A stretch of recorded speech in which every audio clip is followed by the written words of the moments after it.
నా ప్రియమైన బిడ్డా, నా మాటలు జాగ్రత్తగా ఆలకించుము.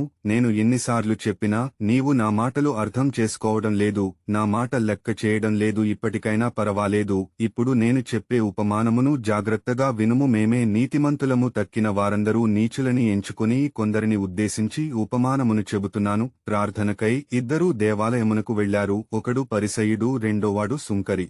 పరిసయ్యుడు దేవాలయంలో నిలుచుని ఈ విధముగా ప్రార్థన చేస్తున్నాడు: ఓ దేవా, నేను ఇతరుల వల్లే లోబిని అన్యాయము చేయు వాడను, వ్యభిచారిని కాను, సుంకరి వంటివాడును కాను. అందుకు నీకు కృతజ్ఞుడను.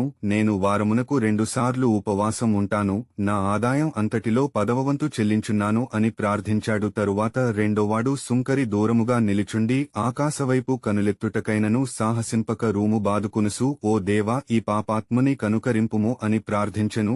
దేవుని ఎదుట నీతిమంతునిగా పరిగణింపబడి ఇంటికి వెళ్ళినది ఈ సుంకరియే కాని పరిసయ్యుడు కాదు అని మీతో చెప్పుచున్నాను.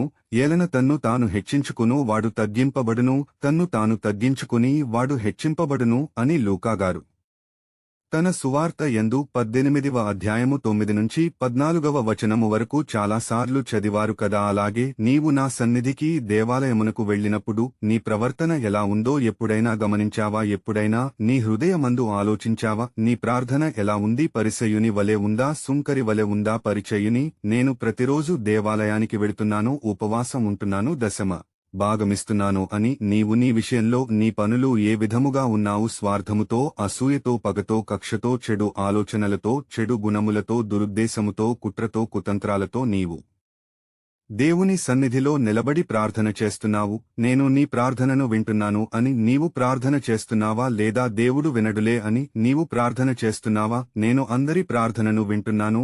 ఎవరు ఎలా ప్రార్థన చేస్తున్నారో, ఎవరు ఏ విధంగా జీవిస్తున్నారో నాకు సమస్తము తెలుసు. అంటే నీవు పరిసయ్యుని వలె ప్రార్థన చేస్తే నీ ప్రార్థన నేను వినను, ఆలకించను. నీవు ఎంత ప్రార్థన చేసిన ప్రతిరోజు దేవాలయమునకు వచ్చిన నేను నీకు జవాబు ఇవ్వను. సుంకరివలే నా పాపములు క్షమించు ప్రభువా, నేను దుర్మార్గుడను, దుష్టుడను, పాపిని. నాలో చెడు తత్వములను, చెడు ఆలోచనలను, చెడు దురుద్దేశాలను, నాలో ఉన్న అసూయ, ద్వేషము, కుట్ర, కుతంత్రాలను, కక్ష, పగలను, చెడు కార్యాలను క్షమించు ప్రభువా అని ప్రార్థించాడు. సుంకరి అంటే తన్ను తాను తగ్గించుకున్నాడు, నా సన్నిధిలో హెచ్చబడుతున్నాడు. పరిసయ్యుడు నా సన్నిధిలో హెచ్చించుకుంటున్నాడు, తగ్గింపబడ్డాడు. ఇద్దరిలో ఎవరు పరలోక రాజ్యము వెడతారు? నీకు తెలుసు, పరిసయ్యుడు పరలోక రాజ్యము వెళ్ళడు, కాని సుంకరి మాత్రము తప్పనిసరిగా పరలోక రాజ్యము వెడతాడు. ఆమెన్.